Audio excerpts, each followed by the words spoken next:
ఇట్టి రీతిలో వాడుకోవడానికి ప్రభు ఎంతగానో సమర్థుడు. దేవునికి స్తోత్ర.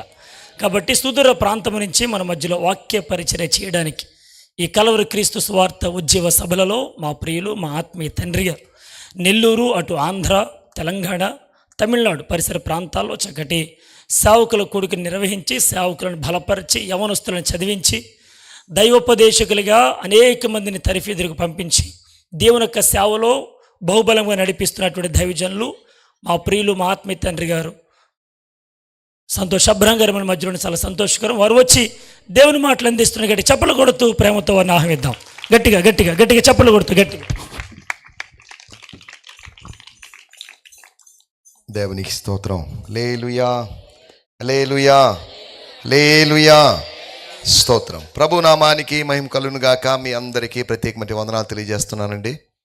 స్తోత్రం. కింద కూర్చోవడానికి జనాలు తక్కువ ఉన్నారు, కుర్చీల మీద ఎక్కువ ఉన్నారు. ఏదేమైనప్పటికీ కూడా కుర్చీలు ఉన్నప్పుడు కింద కూర్చోవాలనేటువంటి ఆలోచన ఎవరికి రాకపోవచ్చులేండి. కొద్దిసేపు దేవుని మాటలు విందాం. ఈ సమయంలో వేదికను అలంకరించినటువంటి దైవజనులందరికీ ప్రత్యేకమైన వందనాలు తెలియజేస్తున్నాను. స్తోత్రం. శనివారం కాబట్టి కొద్దిమంది వచ్చారని, దైవజనులు వచ్చారని నేను భావిస్తున్నాను. లేకపోతే మరింతమంది దైవజనులు వేదిక మీద ఉండే అవకాశం ఉంది. వాస్తవంగా నేను శుక్రవారము అనగా నిన్న రావాల్సింది, అనివార్య కారణాల వలన ఈరోజు రావాల్సి వచ్చింది. ఈరోజు మీరు అలాగా అధ్యక్షులు ఇరువురు మారి మారి వారు ఇలాగా సాగదీస్తున్నప్పుడు నేను కాస్త టెన్షన్ పడుతూనే ఉన్నాను. కారణం ఏంటంటే కనీసం 8 గంటల కన్నా 8:30 కన్నా నెల్లూరు చేరుకోగలనా అనేటువంటి ఒక ఆలోచన. సుమారు 390 కిలోమీటర్ల దూరం, సుమారు 10 గంటల ప్రయాణం. ఏదేమైనప్పటికీ ఇక్కడికి రావడానికి ప్రభు సాయం చేశాడు. మాకు 9:30కి మొదటి ఆరాధన ఆరంభమవుతుంది. ఈలోపు కలుసుకోగలనా అనేటువంటి ఆలోచనలో ఉన్నాను. సరే, ఏదేమైనప్పటికీ మనం ప్రార్థన చేస్తున్నాం. ప్రార్థనాపూర్వకంగా దేవుని మాటలు విందాం. ఇప్పటి వరకు చక్కటి మాటలు దైవజనులు తెలియజేశారు. బ్రదర్ ప్రవీణ్ కుమార్ గారు. ప్రవీణ్ కుమార్ గారు అంటే ఎక్కడో వేరే ప్రవీణ్ గారు అనుకుంటేనే అధ్యక్షత స్థాయిలో నుంచి ఆయన వెంటనే ప్రసంగికుడిగా మారిపోయి, స్తోత్రం, రూపాంతరం పొంది, లేకపోతే పరకాయ ప్రవేశం చేసి ఇలాగా ఆయనే స్పీకర్ అయిపోతాడు, ఆయనే సింగర్ అయిపోతాడు, ఆయనే అధ్యక్షత అయిపోతాడు, అన్ని పనులు ఆయనే చేస్తుంటాడు. సరే, దేవునికి స్తోత్రం. హల్లెలూయా, హల్లెలూయా. ఈ రాత్రి మనం దేవుని మాటలు విందాం. రేపు ఆదివారం కాదు అనే ఉద్దేశంతో మీరందరూ కూర్చున్నారేమో. పాస్టర్ ప్రవీణ్ గారు కూడా అలాగే కూర్చున్నారని నాకు అనిపించింది. ఇక రేపు ప్రసంగం చేసే అవకాశం వస్తుందో లేదో అన్నట్టుగా ఆయన ప్రసంగం చేశాడు. స్తోత్రం, హల్లెలూయా, స్తోత్రం, హల్లెలూయా. అలాగే ప్రసంగం చేయాలి. ఇదే నా చివరి ప్రసంగం చేస్తున్నాను అన్నట్టుగా ప్రసంగం చేయగలిగి ఉండాలి ప్రసంగికులు. స్తోత్రం. రేపేమి జరుగునో మనకు తెలియదు. స్తోత్రం, హల్లెలూయా, హల్లెలూయా. ఈ సమయంలో లేఖనాల్లోకి వద్దాం. ఇందాక మనం విన్నట్టుగా క్రీస్తు మన కొరకు చనిపోయాడు, మృతి పొందాడు, ఆయన సమాధి చేయబడ్డాడు, లేఖనాల ప్రకారము ఆయన లేపబడ్డాడు అనే విషయాలు మనం ఎరిగినట్టు విషయాలే. స్తోత్రం. ఈ సమయంలో వాటిలోకి వెళ్ళడం లేదు, కానీ ఈ రాత్రి మన ధ్యానం నిమిత్తమై ఒక లేఖన భాగాన్ని, మీలో ఎవరి ముఖాల్లో కూడా 21 రోజులు ఉపవాసం ఉన్నట్టుగా నీరసం నాకు అనిపించడం లేదు. స్తోత్రం, హల్లెలూయా, స్తోత్రం. ఇక్కడే ఈ ఆంధ్రప్రదేశ్లో జరిగేటువంటి ఉపవాసం కాస్త కుయుక్తితో కూడుకున్నటి మోసపూరితమైన ఉపవాసం. కేరళలో, తమిళనాడులో ఉపవాసం అంటే ఫుల్ ఉపవాసం. 21 రోజులు అంటే 21 రోజుల క్రితం చివరి భోజనం చేస్తారు అక్కడున్న కొంతమంది. తర్వాత 22వ తేదీ ఉదయం భోజనం చేస్తారు. ఇప్పుడు ఏంటంటే మధ్యాహ్నం 3 గంటలకో 2 గంటలకో 1 గంటకో తినేసి కూడిక ముగించకముందే ప్రేమ విందు ఏర్పాటు చేసి, స్తోత్రం కాదా, ఇది ఉపవాస కూడిక లేదు, ఒక ఉత్సవ కూడికలాగే ఉంది. ఏదేమైనప్పటికీ దయచేసి జ్ఞాపకం చేసుకోండి, ఉపవాసం ఉండడం మంచిదే, కానీ ఎన్ని రోజులు ఉపవాసం పొడిగించి. నేను ఇలాగ ఆలోచిస్తున్నాను, ఎంత ఖర్చుతో కూడుకున్న వ్యవహారం ఇది కదా. ప్రతి పాస్టర్ చాలా ఇబ్బంది పడతారు, స్థానిక సంఘ కాపరి. మీకు తెలియదు ఆ విషయం. భోజనాల దగ్గర నుంచి ఇతర ఏర్పాట్ల విషయంలోనూ ఇప్పుడు ఇక్కడంతా చీకటిగా ఉన్నది, కానీ ఇప్పుడంతా ఒక కృత్రిమమైనటువంటి వెన్నెల వచ్చేసింది, మంచి లైటింగ్స్, వీటికంతా ఎంత డబ్బు. 21 రోజులు ప్రసంగికులందరినీ వేస్తూ నేను ఒక్కొక్కరిని చూసుకుంటూ వెళ్తాను. వీళ్ళందరికీ ఎంత ఇవ్వాలి, ఏంటి? డిమాండ్ లేనివాళ్ళు ఉన్నారు, డిమాండ్ చేసేవాళ్ళు ఉన్నారు. ఇటువంటి తతంగం అంతా ఉంటున్నప్పుడు ఎందుకు ఇలా ఖర్చు చేసుకుంటున్నాడు? స్తోత్రం, హల్లెలూయా. స్థానికులైనటువంటి భీమవరం వారినే పిలుచుకోగలిగితే ఇంకా కొద్దిగా ఆర్థిక వనరులు ఆయన సేవ్ చేసుకోవచ్చు కదా అని నేను ఆలోచిస్తున్నాను. సరే, దేవునికి స్తోత్రం. ఏదేమైనప్పటికీ ఒక చిన్న మాట చదువుకుందాం. అపోస్తలుడైన పౌలు ఫిలిప్పీయులకు రాసిన పత్రిక 4వ అధ్యాయము 13వ వచనం. స్తోత్రం. ఫిలిప్పీయులకు రాసిన పత్రిక, స్తోత్రం. ఎస్, దేవునికి స్తోత్రం. హల్లెలూయా. అపోస్తలుడైన పౌలు చెప్తున్నటువంటి ఒక స్టేట్మెంట్. తన మరణానికి 7 సంవత్సరాల ముందు, తాను రక్షించబడి సుమారు 17 సంవత్సరాల తర్వాత 2వ మిషనరీ ప్రయాణంలో తాను ఐరోపా ఖండములోని ఫిలిప్పీ పట్టణానికి వచ్చి అక్కడ సంఘము స్థాపించి వాళ్ళని దర్శించిన తర్వాత మధ్యలో మాటి మాటికి వారు సహాయం చేస్తున్నారు కాబట్టి ఆ సహాయాన్ని జ్ఞాపకం చేసుకొని క్రీస్తు శకం 51వ సంవత్సరంలో వాళ్ళని దర్శించినటువంటి పౌలు మరలా వాడి దగ్గరికి వెళ్ళే అవకాశం దొరకలేదు. పౌలు గారు లూదియా అనేటువంటి స్త్రీ సహాయంతో అక్కడ ఒక సంఘాన్ని ఆయన ఆరంభించారు. తాను అక్కడికి వెళ్ళి వచ్చిన 10 సంవత్సరాల తర్వాత వాళ్ళు పంపినట్టు బహుమానాలన్నీ జ్ఞాపకం చేసుకొని, వాళ్ళు పంపించినట్టు వస్తువుల్ని, గిఫ్ట్లు జ్ఞాపకం చేసుకొని వాటికి ఒక కృతజ్ఞతగా, మీరు పంపించినవన్నీ అందేయండి, చాలా థ్యాంక్స్ అండి మీకు అని చెప్తూ రాసినటువంటి పత్రికలో కొన్ని స్టేట్మెంట్స్, అద్భుతమైన స్టేట్మెంట్స్ ఉన్నాయి. వాటిలో ఒక స్టేట్మెంట్ మనం చదువుకున్నాం. 4వ అధ్యాయము 13వ వచనం. నన్ను బలపరచువాని యందే నేను సమస్తమును చేయగలను. దేవునికి స్తోత్రం. హల్లెలూయా. యోహాను సువార్త 15వ అధ్యాయంలో యేసు ప్రభు చెప్పినట్టు మాట, నాకు వేరుగా ఉండి మీరేమీ చేయలేరు. పౌలు గారు చెప్తున్న మాట కొద్దిగా ఆలోచించండి. నేను సమస్తము చేయగలను. స్తోత్రం. వాస్తవంగా చెప్పాలంటే ఒక మనిషి సమస్తము చేయలేడు. మనిషికి ఉన్న పరిమితుల దృష్ట్యా దేవుడు మాత్రమే సమస్తము చేయగలడు. కానీ పౌలు గారు చెప్తున్న మాట ఏంటంటే, ఒకవేళ దేవుడు నన్ను బలపరిస్తే ఈ రోమా పట్టణములోని చెరసాల తలుపులు, లేదు అంటే ఈ గోడలు బద్దలు చేసుకొని నేను బయటకు వచ్చి మీ దగ్గరకు వచ్చి వ్యక్తిగతంగా కృతజ్ఞతలు వ్యక్తం చేయడమే కాకుండా ఇంకా పరిచర్య కూడా చేయగలను అన్నట్టుగా, నేను ఏదైనా చేయగలను అన్నట్టుగా అపోస్తలుడైన పౌలు చెప్తున్నటువంటి స్టేట్మెంట్ మనం చూస్తున్నాం. స్తోత్రం. హల్లెలూయా, హల్లెలూయా, హల్లెలూయా. నన్ను బలపరచువాడు ఒకడున్నాడు. ఆ బలపరచు వారి యందు అని కాదు, బలపరచు వాని యందే నేను సమస్తము చేయగలను. I can do all things. నేను అన్ని పనులు చేయగలను. ఒకవేళ నేను ఏదైనా పని చేసి ఉన్నాను అనుకుంటే నా సొంతంగా నేను చేయలేదు. 1 కొరింథీయులకు రాసిన పత్రిక 15వ అధ్యాయంలో అన్నాడు, నేను మీ అందరికన్నా ఎక్కువ ప్రయాసపడ్డాను, అయినా నేను కాదు ప్రయాసపడింది, నాతో ఉన్న దేవుని కృప ప్రయాసపడింది. స్తోత్రం. మనం కాదు ప్రయాసపడింది. మనం ప్రయాసపడుతున్నట్టుగా అందరూ అనుకుంటున్నారు. కానీ మనం ప్రయాసపడడానికి ప్రభు సామర్థ్యాన్ని అనుగ్రహిస్తున్నాడు. కాబట్టి ప్రభుకే మహిమ. నేను కాదు, క్రీస్తు అని చెప్పినటువంటి ఆయన కష్టపడింది నేను కాదు, కష్టపడింది నాతో ఉన్నటువంటి కృపే అని చెప్పేటువంటి స్టేట్మెంట్ మనం చూస్తున్నాం. దేవునికి స్తోత్రం. హల్లెలూయా. ఈ లోకంలో ఉన్నప్పుడు బలవంతులు ఉన్నారు, బలహీనులు ఉన్నారు. అధిక శాతం బలహీనులే ఉన్నారు. ఈ బలహీనుల మధ్యలో కొన్నిసార్లు బలవంతులు ఉండి వాళ్ళు బలహీనులు అయిపోతున్నారు. నన్ను బలపరచువాడు ఒకడున్నాడు. స్తోత్రం. హల్లెలూయా. నిన్న మీరు వినుంటారు, లూకాసు వార్త 13వ అధ్యాయములో 11వ వచనంలో బలహీనపరచు దెయ్యము. స్తోత్రం. ఒకటి బలహీనపరచు దెయ్యము ఒకటి ఉంది.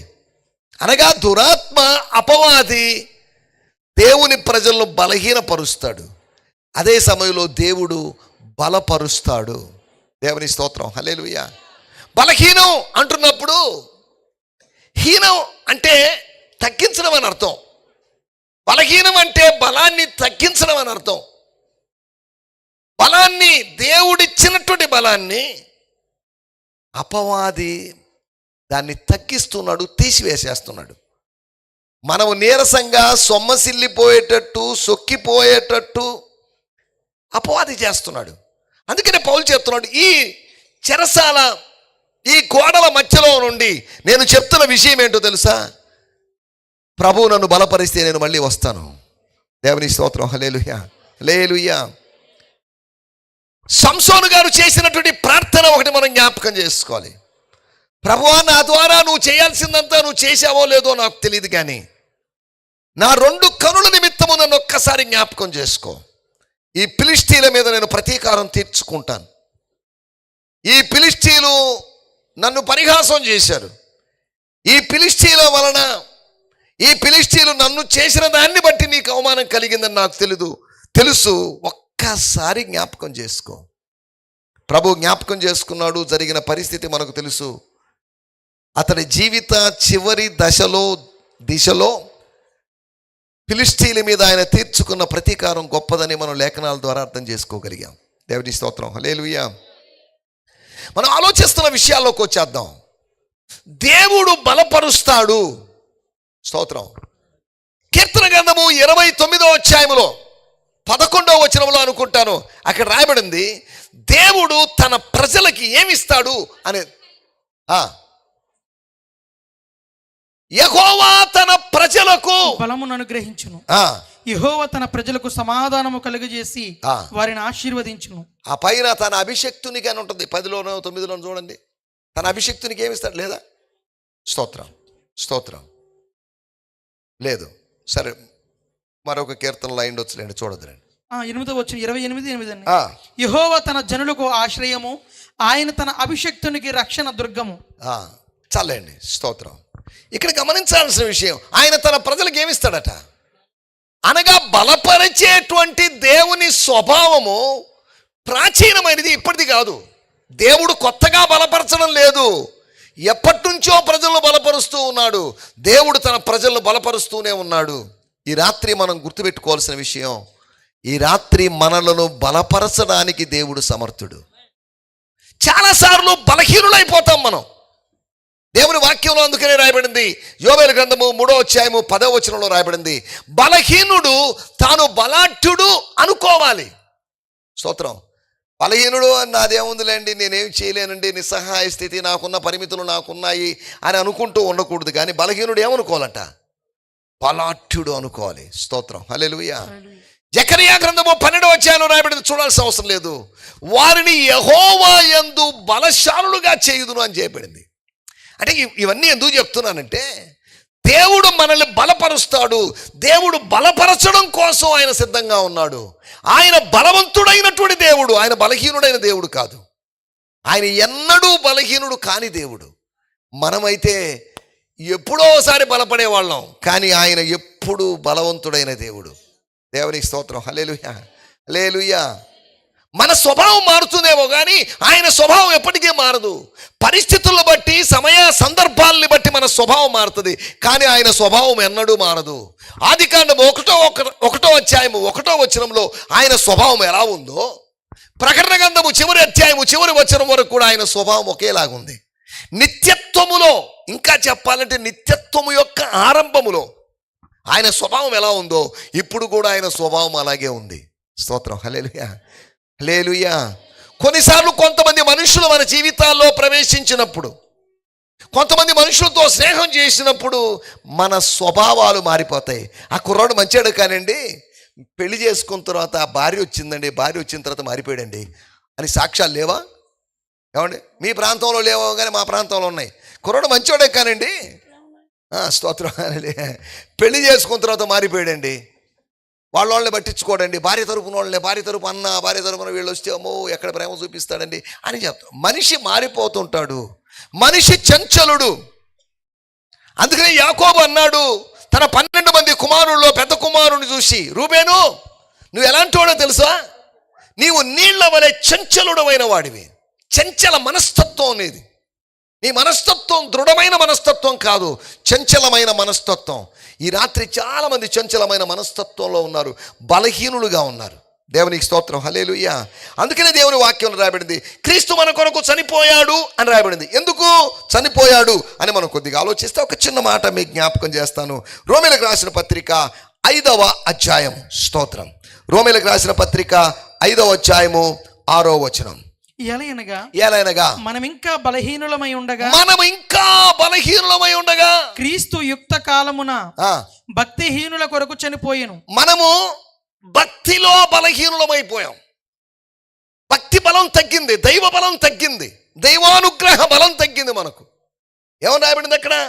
మనం చదువుకున్న మాట, ఏలైనగా మనం ఇంకనూ బలవంతులమై ఉండగాని కాదు, మానవులందరినీ ఉద్దేశించి మనం ఇంకనూ బలహీనులమై ఉండగా క్రీస్తు యుక్త కాలమున భక్తిహీనుల కొరకు చనిపోయెను.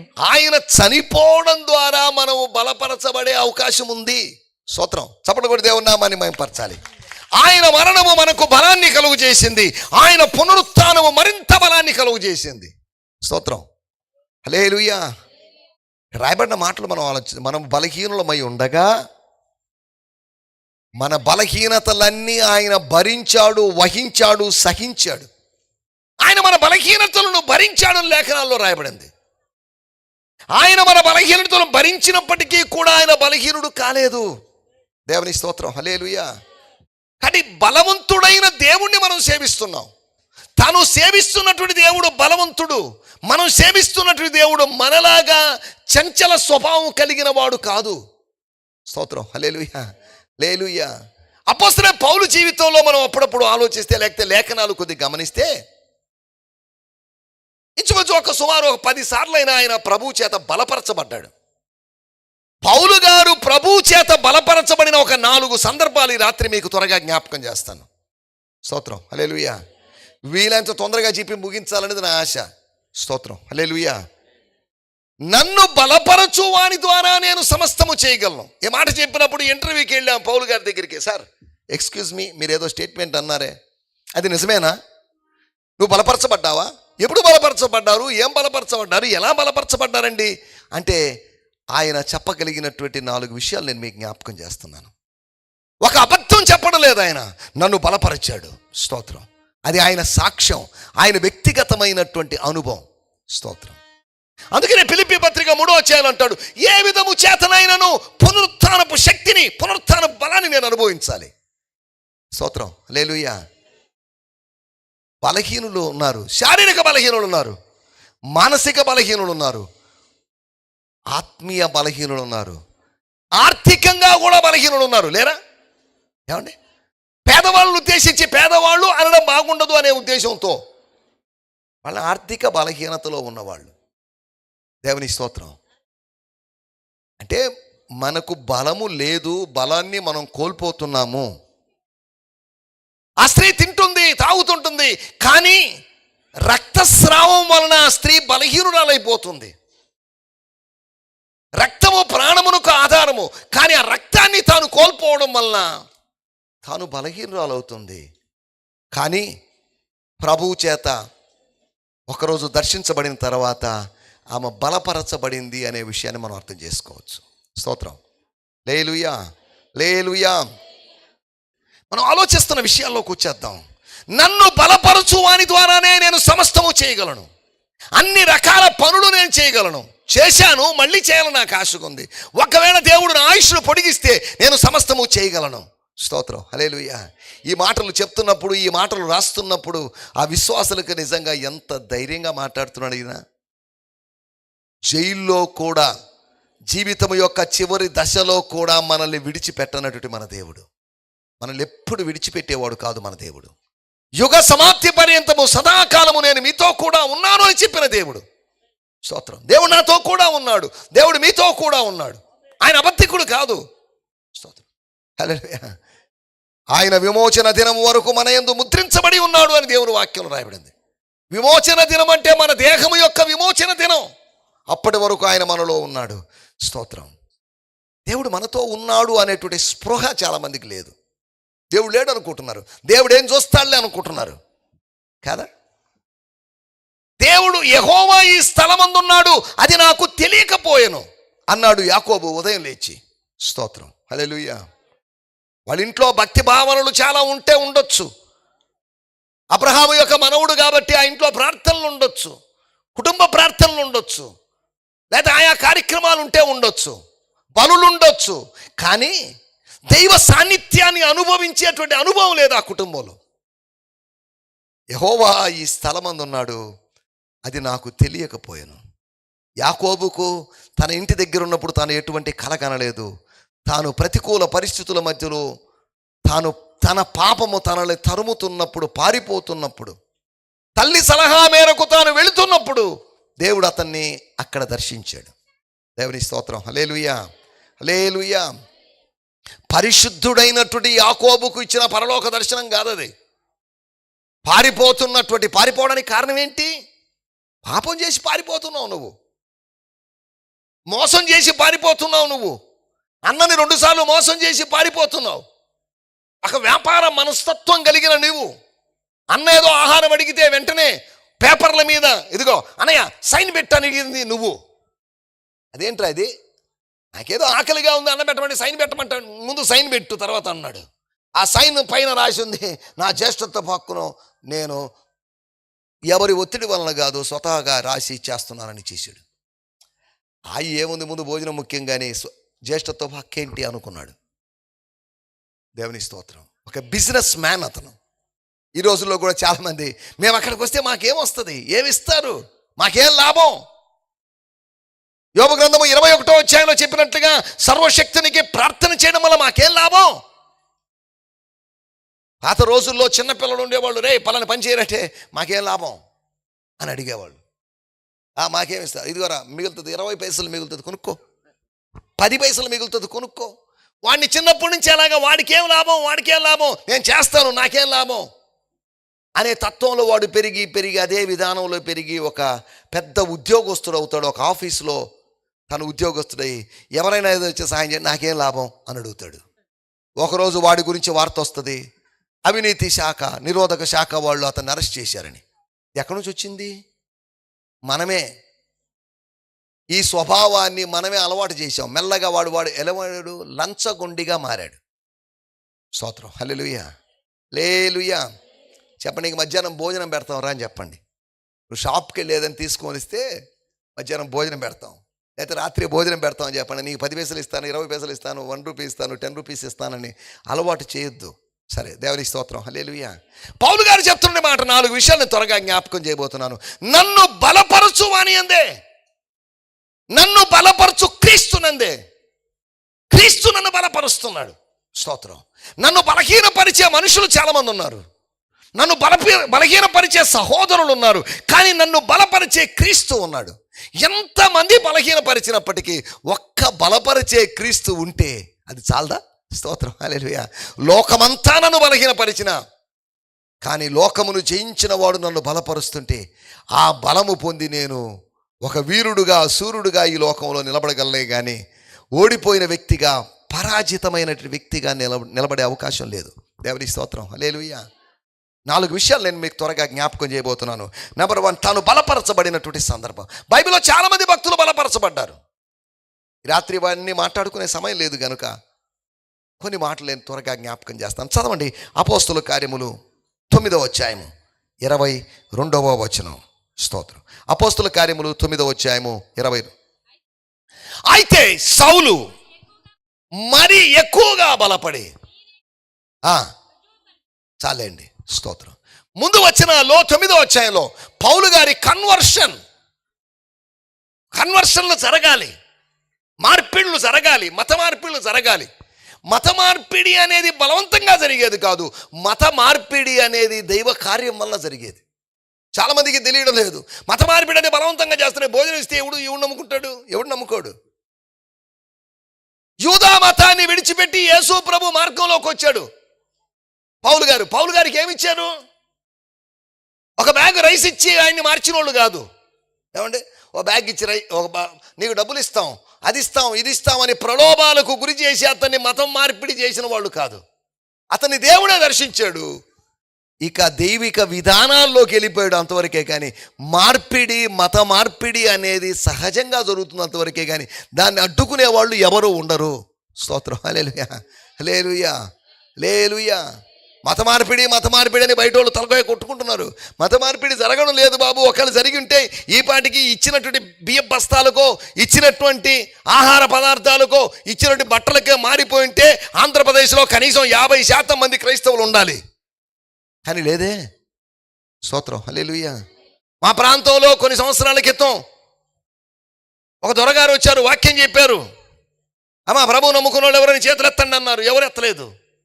మళ్ళీ 2-3 సార్లు అడిగాడు, ఏమండి నమ్ముకున్న వాళ్ళు చేతులు ఎత్తండి అంటే, ట్రాన్స్లేషన్ చేస్తున్నాను, నువ్వు కరెక్ట్గానే చేస్తున్నావా అని అడిగాడు. ఎస్ అండి, నేను ట్రాన్స్లేషన్, నేను సూపర్ ట్రాన్స్లేషన్ అండి అన్నాడు.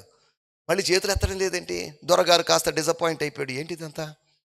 ఇంత ప్రసంగం చేస్తే, అన్ని చోట్ల ప్రసంగం చేస్తే వేల చేతులు లేచేవి, ఇక్కడ ఒక చెయ్యి కూడా లేవడం లేదేంటి అని బాధపడ్డాడు. సరే నేను మళ్ళీ చెప్తాను, నువ్వు ట్రాన్స్లేషన్ చేయి అన్నాడు. స్తోత్రం, మళ్ళీ చెప్పాడు. స్తోత్రం. ట్రాన్స్లేషన్ చేసి ఆయనకి అర్థమైంది, రే దొరగారిని నిరాశపరచకూడదని. ఈసారి చూడు అందరు చేతులు ఎత్తారని చెప్పాడు. స్తోత్రం, హల్లెలూయా. మళ్ళీ ఏవో 4 మాటలు చెప్పి ట్రాన్స్లేషన్ చేశాడు. ఈయన ట్రాన్స్లేషన్ చేస్తున్నాడు. మీలో రైస్ ఎవరికి కావాలి, బియ్యం ఎవరికి కావాలి, వాళ్ళందరూ చేతులు ఎత్తండి అనేసాడు. స్తోత్రం, అందరూ చేతులు ఎత్తేశారు. దొరగారికి ఎక్కడ లేని సంతోషం కలిగింది. దేవునికి ప్రైజ్ గాడ్, ప్రైజ్ గాడ్, దేవునికి స్తోత్రం, దైవ కార్యం జరిగిందండి అని సంతోషపడుతున్నాడు. అయ్యా చిన్న రిక్వెస్ట్ అండి. స్తోత్రం. ఏంటి బాబు? వీళ్ళు పేదవాళ్ళండి, వీళ్ళకి మనం రైస్ బ్యాగ్ ఇద్దాం. వీళ్ళు చేతులు ఎత్తారు కాబట్టి రైస్ బ్యాగ్ ఇవ్వాల్సిందే అన్నాడు దొరగారు. స్తోత్రం, హల్లెలూయా. స్తోత్రం. 1950, 1960లో జరిగిన సంఘటన, నెల్లూరు పట్టణంలో, నెల్లూరు దగ్గర కోవూరు అనే ప్రదేశంలో జరిగిన సంఘటన. ఇది నిజంగా జరిగిన సంఘటన. స్తోత్రం. మన వాళ్ళకి ఏం కావాల్సి వచ్చినప్పుడు రైస్ క్రిస్టియన్స్ అయిపోయారు మనోళ్ళు. ఏదో ఇస్తే, ఏదో ప్రాధాన్యతలు ఇస్తే, ఏవో భౌతికమైన పదార్థాలు ఇస్తే ప్రభువుని నమ్ముకునే వాళ్ళుగా ఉన్నారు. పౌలుకి ఇటువంటి ప్రలోభాలు పెట్టిన వాళ్ళు ఎవరూ లేరు. తనంతట తాను ప్రభువుని సత్యాన్ని గ్రహించి బయటకు వచ్చాడు. స్తోత్రం, హల్లెలూయా. మనకు కావాల్సింది వస్తువులు ఇస్తే మతం మార్చుకునేవాళ్ళు కాదు, సత్యం తెలుసుకొని మతంలో చేరేవాళ్ళు కావాలి. స్తోత్రం, హల్లెలూయా, హల్లెలూయా. క్రైస్తవ కుటుంబంలోనే పుట్టాను, ఏం లాభం? నా సంగతే నేను చెప్తున్నాను. క్రైస్తవ కుటుంబంలో పుట్టినప్పటికీ కూడా క్రైస్తవ విధానాలకు వ్యతిరేకంగా జీవించాను. దేవుడు లేరు అన్నట్టుగా జీవించిన వ్యక్తిని నేను. నన్ను ఎవరూ మార్చలేదు. నాకెవరూ ప్రలోభాలకి ఏవో వాగ్దానాలు చేయలేదు. కానీ ప్రభువు నన్ను దర్శించాడు. స్తోత్రం. ఇక్కడ జరుగుతున్న కన్వర్షన్, ఇప్పటి వరకు జరిగిన కన్వర్షన్ ఏదైనా జరిగిందంటే గుర్తుపెట్టుకోండి, అది దైవ కార్యం వల్లనే జరిగింది, అది సువార్త ప్రకటన వల్లనే జరిగింది, అది పరిశుద్ధాత్మ ఒప్పింపు వల్లనే జరిగింది. స్తోత్రం. ఈ దైవ కార్యాన్ని ఎవరైనా అడ్డుకుంటే వాళ్ళకే ప్రమాదకరం. స్తోత్రం. మునికోలలకు ఎదురు తన్నుతున్నారు మీరు అనే సంగతిని ఈ ప్రజలకు మనం గుర్తు చేయాల్సిన అవసరం ఉంది. దేవునికి స్తోత్రం. పౌలు ఏం చేశాడంట? 9వ అధ్యాయం 22వ వచనంలో, అయితే సౌలు పౌలు అంతా ఒకటే. మన పాస్టర్లు చెప్తున్నారు సౌలు పౌలుగా మారాడు. సౌలు పౌలుగా మారలేదండి. స్తోత్రం. సౌలు అనేది ఆయన ఒక గ్రీకు పదం. మనోళ్ళందరూ చెప్పేది సౌలును పౌలుగా మార్చిన దేవా అని ఒక పాట కూడా ఉంది. ఏం పాడుతున్నారో ఏం చెప్తున్నారో మనోళ్ళకి అర్థం కావడం లేదు. స్తోత్రం. గుర్తుపెట్టుకోండి, సౌలు పౌలు ఇద్దరు ఒకడే. స్తోత్రం, దేవుని స్తోత్రం, హల్లెలూయా. ఒకళ్ళు నా పేరు సంతోష్ అబ్రహాం, సంతోష్ వేరు అబ్రహాం వేరు. సంతోష్ అబ్రహాం అయ్యాడంటే అదంతా ఒట్టిదే. సంతోష్ అబ్రహాం, నా తండ్రి పేరు అబ్రహాం కాబట్టి సంతోష్ అబ్రహాం అంతవరకే. కానీ సంతోష్ అబ్రహాం అయ్యాడని, ఇంకా కొంతమంది యేసు క్రీస్తు అయ్యాడని, యేసు క్రీస్తు కాలేదు, యేసే క్రీస్తు. వాక్యం అని చెప్తుంది. సిలువ ఎక్కిన తర్వాత ఆయన చనిపోయి లేచిన తర్వాత ఆయన క్రీస్తు అయ్యాడు కాదు, ఆయనే క్రీస్తు, క్రిస్టోస్ ఆయనే, జెషువా ఆయనే, యేసు ఆయనే, క్రీస్తు ఆయనే. ఇవి 2 భిన్నమైన నామాలు. ఆయన చేసే పనులు అంతవరకే కానీ యేసు క్రీస్తుగా మారలేదు, సౌలు పౌలుగా మారలేదు. స్తోత్రం. అందుకనే 13వ అధ్యాయంలో అనుకుంటాను 9వ వచనంలో ఎక్కడ రాయబడింది, సౌలు అనబడినట్టు పౌలు అని రాయబడింది. అంటే 2 పేర్లు ఆయనవే, వ్యక్తి ఒక్కడే. స్తోత్రం. పేర్లు 2 ఉండొచ్చు, వ్యక్తి ఒక్కడే. పేర్లు 2 ఉండొచ్చు, యేసు క్రీస్తు, వ్యక్తి ఒక్కడే. స్తోత్రం. మొదటి యోహాను పత్రికలో 5వ అధ్యాయంలో రాయబడింది, చూడాల్సిన అవసరం లేదు. యేసే క్రీస్తు అయి ఉన్నాడు అని నమ్మని వాడు ప్రతివాడు అబద్ధికుడు అని రాయబడింది. యేసే క్రీస్తు అయి ఉన్నాడు. Jesus is Christ, Jesus is the lord. దేవునికి స్తోత్రం, హల్లెలూయా, హల్లెలూయా. వారు ఆలోచిస్తున్న విషయాలకు వద్దాం. పౌలు బలపడ్డాడు, లేకపోతే సౌలు బలపడ్డాడు. 9వ అధ్యాయంలో మనం గమనిస్తే 3 రోజులు ఆహారము తిననటువంటి, అన్నపానములు పుచ్చుకొనటువంటి, నేత్రాలను కోల్పోయినటువంటి, నీరసిల్లిపోయినటువంటి ఒక వ్యక్తి, అననీయ అనే వ్యక్తి రావడం ద్వారా బలపరచబడ్డాడు. ఆహారం పుచ్చుకొని బలపడ్డాడు. కానీ 9వ అధ్యాయం 22వ వచనంలో ఆహారం పుచ్చుకొని బలపడడం గురించి కాదు రాయబడింది. అదొక బలం, భౌతికమైన బలం. ఇది ఆత్మ సంబంధమైన బలము. అతడు మరింత ఎక్కువగా బలపడి, అది శారీరక ఆహారం ద్వారా బలపడ్డాడు. ఇది సత్యము ద్వారా, ఆత్మ సంబంధమైన ఆహారము ద్వారా బలపడ్డాడు. దేవుని స్తోత్రం, హల్లెలూయా. మనము శారీరక ఆహారం ద్వారా బలపడాల్సిన వాళ్ళం కాదు, వాక్యం ద్వారా మనము బలపడాల్సిన వాళ్ళం. దేవుని స్తోత్రం, హల్లెలూయా, హల్లెలూయా. మొట్టమొదటి విషయం, అతడు మరింత బలపడ్డాడు. ఎక్కడ బలపడ్డాడు అని మనం గమనిస్తే, ఇశ్రాయేలు దేశాన్ని వదిలిపెట్టి ఇశ్రాయేలు దేశంలో చేయాల్సినంత డ్యామేజ్ చేసేసి, ఇశ్రాయేలు దేశంలో ఇబ్బంది పెట్టాల్సినంతగా ఇబ్బంది పెట్టేసి, ఇశ్రాయేలు దేశంలో ఉన్నటువంటి యెరూషలేములో ఉన్న సంఘాన్ని చెదరగొట్టేసి, నా పని ఇజ్రాయేలు దేశంతో ఆగదు, ఇజ్రాయేలు పక్కన ఉన్నటువంటి సిరియా దేశానికి వెళ్ళాలి. సిరియా దేశపు రాజధాని దమస్కు. స్తోత్రం, హల్లెలూయా. అంటే అపోస్తుల కార్యములు 6, 7, 8 అధ్యాయాలు, ఈ 3 అధ్యాయాల్లో పౌలు ఉన్నాడంటే ఉన్నాడు. ఎక్కడ ఉన్నాడంటే ఆయన యెరూషలేములో ఉన్నాడు, ఇజ్రాయెల్ దేశంలో ఉన్నాడు. కానీ 9వ అధ్యాయంలో ఆయన దమస్కు లేకపోతే సిరియా దేశానికి వచ్చాడు. దేవుని స్తోత్రం, హల్లెలూయా. ఇజ్రాయెల్ దేశంలోనే ఉంటే బాగుండేది, కానీ సిరియా దేశానికి వచ్చాడు. సిరియా దేశాన్ని కూడా పాడు చేయాలని వచ్చాడు. స్తోత్రం. సొంత దేశంలో గెలిచినట్టుగా పక్క దేశంలో గెలుద్దాం అనుకుంటే కుదరదు. స్తోత్రం, హల్లెలూయా. అక్కడ పట్టబడ్డాడు. స్తోత్రం. మరలా తాను ఎక్కడ పరిచర్య చేశాడో, ఎక్కడ వైలెంట్ మినిస్ట్రీ చేశాడో, ఎక్కడ బలాత్కారపు పరిచర్య చేశాడో అదే ప్రదేశానికి దేవుడు తీసుకుని వచ్చాడు. దాంట్లోకి వెళ్ళడం లేదు. దేవునికి స్తోత్రం, హల్లెలూయా, హల్లెలూయా. ఒకటి, నంబర్ 1, పరిచర్య చేయడానికి ఆయన బలపరచబడ్డాడు. స్తోత్రం. దేనికి బలపరచబడుతున్నాం? ఈ బలం దేనికి? ప్రభువా, ఈ ఆహారాన్ని మేము తింటున్నాం, పాస్టర్ ప్రవీణ్ గారు ఏర్పాటు చేసినట్టు చికెన్ బిర్యానీ తింటున్నాం. తిని నీ రాజ్య వ్యాప్తి కొరకు మేము వాడుకోవాలి. తిని వాడితో వీడితో గొడవ పడ్డానికి కాదు. దేనికి ఈ ఆహార బలం? దేవదూత ఇచ్చిన ఆహారాన్ని సేవించి, ఇదిగో బాబు లేయ్ ఏలియా, ఎవరో స్త్రీ ఏదో చెప్పిందని మానసికంగా బలహీనుడు అయిపోతావేంటి? కర్మేలు పర్వతం మీద నువ్వు చేసిన విధ్వంసం నువ్వు మర్చిపోయావా? కర్మేలు పర్వతం మీద నీ ద్వారా దేవుడు జరిగించిన కార్యం మర్చిపోయావా? లేయి అని ఒక్కరోజు ఆహారం పెడితే ఆ ఆహారపు బలము చేత 40 దినాలు ప్రయాణం చేసి దేవుని పర్వతమైన హోరేబు దగ్గరికి వచ్చాడట. మనం ప్రవీణ్ గారు పెట్టినటువంటి బిర్యానీ, చికెన్ బిర్యానీ తిన్నాం. 40 రోజులు ఆహారం లేకుండా ఉండగలమా? 40 నుండి 21 రోజులైనా ఉండగలమా? ఇప్పుడు తిని వెళ్ళాము. రేపు మధ్యాహ్నం అయ్యేసరికి మన ఆరాధనలు ముగించుకుని వెళ్ళేసరికి ఎక్కడో కడుపులో ఎలుకలు పరిగెడుతూనే ఉంటాయి. దానికి ఏదో బిర్యానీ అనేటువంటి ఎలుకల మందు వేయాల్సిందే. మనం వేసేటువంటి ఎలుకల మందు పేరేంటి? Biryani, chicken, mutton. స్తోత్రం, హల్లెలూయా, హల్లెలూయా. ఎందుకు చెప్తున్నానంటే, భౌతికమైన ఆహారము ఎక్కువ శక్తినివ్వదు, కానీ ఆత్మ సంబంధంగా దేవదూత ఇచ్చినటువంటి ఆహారం. ఒక 40 రోజులకు కావాల్సిన 40 రొట్టెలు తినిపించలేదు, ఒక రొట్టె తినిపించాడు. అతడు ఆ బలముతో దేవుని స్తోత్రం సుమారు 10-12 రోజులు ప్రయాణించాల్సినంత దూరాన్ని ప్రయాణం చేశాడు. సులభంగా ప్రయాణం చేశాడు. దేవుని చేత బలపరచబడాలి మనం. దేవుని స్తోత్రం. నిన్ను బలపరచడానికి ఆయన సిద్ధంగా ఉన్నాడు. సాతానుడు నిన్ను బలహీనపరచడానికి సిద్ధంగా ఉన్నాడు. సాతాను బలహీనపరుస్తాడు, దేవుడు బలపరుస్తాడు. దేవుని స్తోత్రం, హల్లెలూయా. ఒకటి, మొట్టమొదటి విషయం, నిన్ను దేనికి బలపరుస్తాడు? ఒకటి, పరిచర్య చేయడానికి బలపరుస్తాడు.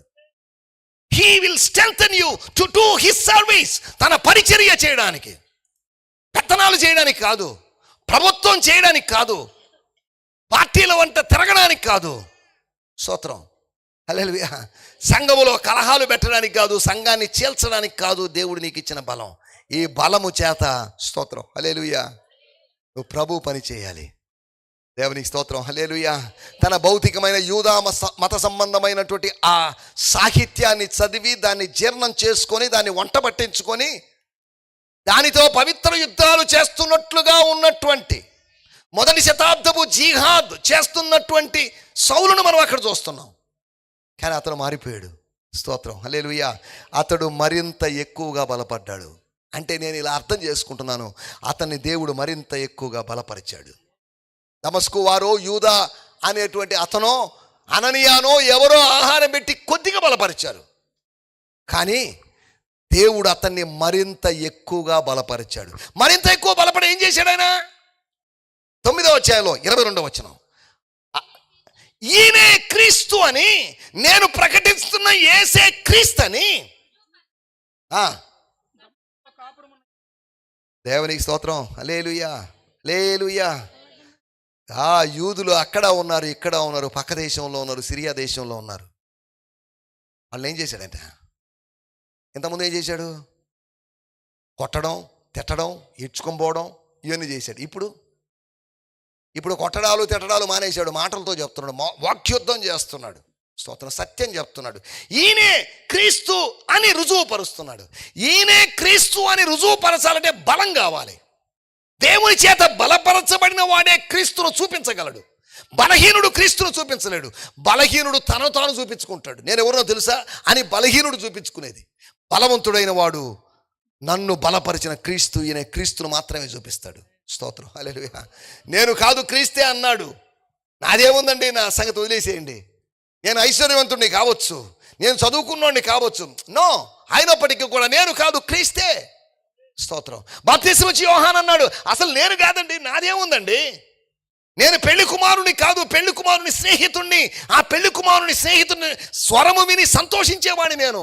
నాదేముంది బాబు, నేను మీ గురువుని కావచ్చు. అలాగని నన్ను నేను గొప్ప చేసుకోవాలని అనుకోవడం లేదు. ఒకటి చెప్తున్నాను, ఆ గురువు నేను బాప్తిజం ఇచ్చినటువంటి యోర్దానులో ఎవరికి బాప్తిజం ఇచ్చారని మీరు చెప్తున్నారో, నాకిప్పుడు సంతోషంగా ఉందండి. ఆయన మినిస్ట్రీ పెద్దదవుతుందంటే, వాడు నా ద్వారా రక్షించబడ్డాడండి పిల్లోడండి, ఆనందిందండి వాడి ముఖం. వాడి మినిస్ట్రీ పెద్దగా ఉండదండి, పడిపోద్ది చూడండి, రాలిపోద్ది చూడండి, ఆగిపోద్ది చూడండి. కాదు, యేసు ప్రభు యొక్క మినిస్ట్రీని చూసి యోహాను గారు చెప్పారు, ఆయన హెచ్చవలసి ఉన్నది. స్తోత్రం. ఆయన మినిస్ట్రీ అభివృద్ధి చెందవలసి ఉంది. స్తోత్రం. హల్లెలూయా. మరొకసారి ఇటువంటి కూడికలు ఏర్పాటు చేస్తే మంచి దేవుజనులు తీసుకొని వచ్చి వాక్యం చెప్పించి ఈ గ్రౌండ్ మొత్తం నిండిపోవాలి. నేను వచ్చే దారిలో చెప్పాను, ఇక్కడ పెట్టొద్దు, ఈ మురికి కాలువ పక్కన పెట్టొద్దు. స్తోత్రం. ఇక్కడ నుంచి టౌన్ సెంటర్లోకి షిఫ్ట్ అయిపోండి. స్తోత్రం. ఇక్కడ నుంచి అక్కడికి వెళ్ళి పరిచయం చేయాలి. స్తోత్రం. హల్లెలూయా. స్తోత్రం. రాబోయేటని 30 రోజుల పరిచర్య నువ్వు ఇక్కడే మీ నాన్నగారు ఇచ్చిన పరిచయం అంటు పెట్టుకొని మీ నాన్నగారి జ్ఞాపకాల్లో బ్రతికితే ఇక్కడే ఉండిపోతావు. ఇక్కడే ఒక సమాధి నీకు కడతారు. స్తోత్రం. హల్లెలూయా.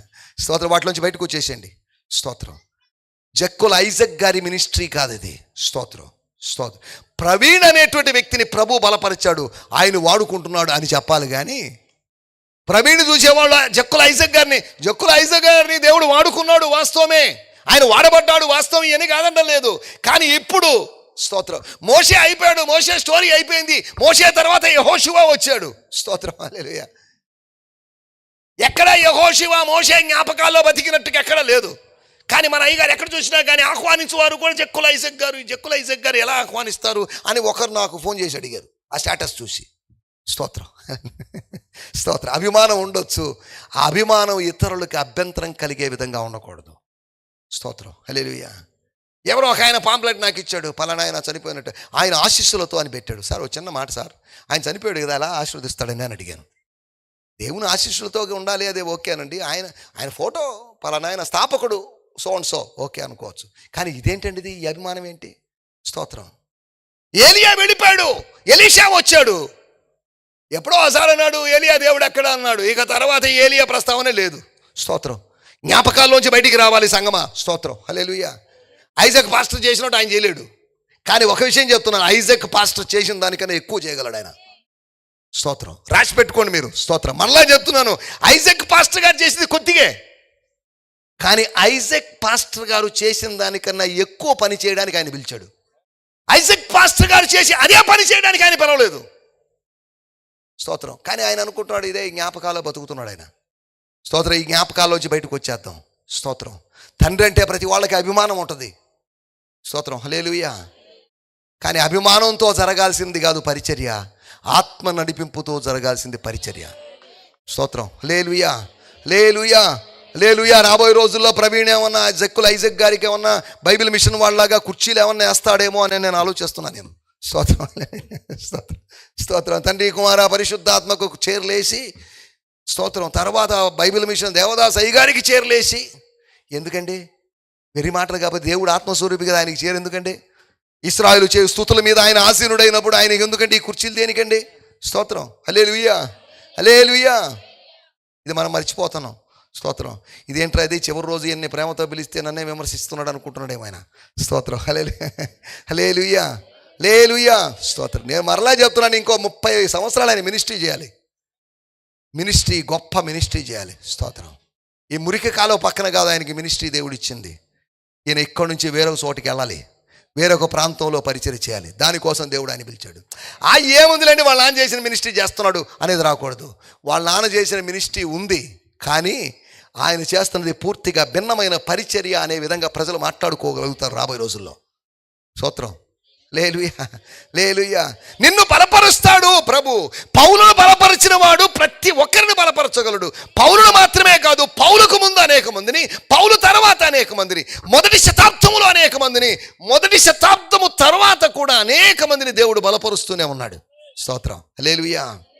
మొట్టమొదటి విషయాన్ని నేను మీకు జ్ఞాపకం చేస్తున్నాను. పరిచర్య చేయడానికి దేవుడు మనల్ని బలపరుస్తున్నాడు. స్తోత్రం. దమస్కులో ఏం చేయాలో అర్థం కాని పరిస్థితి. అప్పటికే 3 రోజులైంది. తను దర్శనంలో చూసిన అననీయ అనేవాడు ఉన్నాడో లేదో, తాను భ్రమ చెందాడేమో, వస్తాడో లేదో. స్తోత్రం, హల్లెలూయా. సార్ అయా బ్రదర్, ఎవరండి? కళ్ళు కనిపించినటువంటి పౌలు అడిగాడు, ఎవరండి? ఎవరో మీకు తెలుసో లేదో మరి. అననీయ అనే బ్రదర్ వచ్చాడు. అననీయ ఎక్కడో పేరు విన్నట్టుందే. స్తోత్రం, హల్లెలూయా. తన కళ్ళు తెరవబడిన తర్వాత, తాను కళ్ళు పోయినప్పుడు చూసినటువంటి దర్శనములో చూసిన అదే వ్యక్తిని కళ్ళు వచ్చిన తర్వాత మొట్టమొదటిసారిగా చూశాడు. దేవుని స్తోత్రం, హల్లెలూయా. 3 రోజుల గుడ్డితనం పోయి 4వ రోజు తన కళ్ళు తెరవబడినప్పుడు దేవుడు పంపిన వ్యక్తిని చూడగలిగాడు. స్తోత్రం. అపోస్తుల కార్యములో అననీయ అనేటువంటి వాళ్ళు 3 ఉన్నారు. ఒక ఆయన చచ్చిపోయినోడు ఉన్నాడు, ఒక ఆయన శిష్యుడు ఉన్నాడు, ఒక ఆయన ప్రధాన యాజకుడు ఉన్నాడు. అపోస్తుల కార్యములు 23వ అధ్యాయంలో ఒక ఆయన చచ్చిపోయాడు కాబట్టి వచ్చే అవకాశం లేదు. ఇంకొక ఆయన ప్రధాన యాజకుడు కాబట్టి ఒకవేళ ప్రధాన యాజకుడు నా దగ్గరికి వస్తాడేమో అనుకోండొచ్చు. ప్రధాన యాజకుడిని పంపించలేదు, ఒక శిష్యుణ్ణి పంపించాడు. స్తోత్రం, హల్లెలూయా, హల్లెలూయా. మనం ఆలోచిస్తున్న విషయాల్లోకి వచ్చేద్దాం. 2వ విషయాన్ని నేను మీకు జ్ఞాపకం చేస్తాను. చదవండి అపోస్తుల కార్యములు 13వ అధ్యాయము 2వ వచనం. అపోస్తుల కార్యములు 13వ అధ్యాయము 2వ వచనం. వాడు ప్రభువును సేవించుచు నేను బర్నబాను సౌలును పిలిచిన పని కొరకు వారిని నాకు ప్రత్యేకపరచుడని వారితో చెప్పాను. చాలండి, దేవుని స్తోత్రం, హల్లెలూయా. అపోస్తుల కార్యములు 12వ అధ్యాయంలో ఉపవాస కూడిక జరిగింది. ఉపవాస కూడిక కాదు, అది ప్రార్థనా కూడిక. అపోస్తుల కార్యములు 13వ అధ్యాయంలో ఉపవాస కూడిక జరిగింది. అపోస్తుల కార్యములు 12వ అధ్యాయములో జరిగినటువంటి కూడికలో, స్తోత్రం, హల్లెలూయా, మెయిన్ విషయం పేతురు పాస్టర్ గారు బయటికి రావాలి. అదే విషయం. 21 రోజులు కాదు. వాళ్ళు భీమవరంలోని కల్వరి ప్రార్థనా మందిరం అంత ఆత్మీయులు కాదు. వాళ్ళు ఒకరోజు ప్రార్థన చేశారు. స్తోత్రం, హల్లెలూయా, స్తోత్రం, హల్లెలూయా. మరలా మనం కొద్దిగా ఆలోచిస్తే 13వ అధ్యాయంలో 12వ అధ్యాయంలో విశ్వాసులే ప్రార్థన చేస్తే, పాస్టర్లు మనం ప్రార్థన చేస్తే లాభం లేదు, ఉపవసించి ప్రార్థన చేయాలి. మనకు ప్రార్థన ఫలితం వచ్చేంత వరకు ప్రార్థించాలి. 21 రోజులని డిసైడ్ చేయలేదు వాళ్ళు. 21 రోజులు మధ్యాహ్నం 2 గంటల వరకు 3 గంటలకు ఆపేసి మళ్ళీ తింటాం అనుకోలేదు. ఇది ఒక విధమైన మోసపూరితమైన భక్తి, మోసపూరితమైన ఉపవాసం అని మొదట్లో చెప్పాను నేను. యేసుప్రభు 40 రోజులు మధ్యాహ్నం 3 గంటలకు తిన్నాడా? ఏమండి, యేసుప్రభు చేసినట్టు ఉపవాసం లెంట్ డేస్లో అంటున్నారు వాళ్ళు. మధ్యాహ్నం ఎన్ని గంటలకు ముగిస్తారు? 3 గంటలకండి. స్తోత్రం. ఎందుకు ముగిస్తారు అని అడిగాని నేను ఒక ఆయన్ని, ఎందుకు ముగిస్తారండి 3 గంటలు? కానీ పగలు 3 గంటలకు ప్రార్థనా కాలమున అన్నారు కాబట్టి ముగిస్తున్నాం అన్నారు. ప్రార్థనా కాలంలో ప్రార్థన చేయాలి కానీ ముగించడం ఏంటండి అడిగాను. స్తోత్రం, హల్లెలూయా, హల్లెలూయా. యేసు ప్రభు చేసినట్టు మనం చేయలేము, గుర్తుపెట్టుకోండి. యేసు ప్రభు 40 రోజులు ఆహారం లేకుండా ఉన్నాడు ఉపవాసం. కానీ మన ఉపవాసం అంతా రంజాన్ మాసంలో ముస్లిం సోదరులు ఉంటున్న ఉపవాసం లాగా ఉంది. 3 గంటల ద్వారా పీకల దాకా తినేసేయడమే. ఈ ఉపవాసం ఈ రోజులో ఉన్న. ఈరోజు ఒక ఆయన కనిపించాను, ఆయన అడిగితే 90 రోజులు నేను ఉపవాసం ఉందానని అన్నాడు. యేసు ప్రభు కన్నా గొప్పడు బాబు.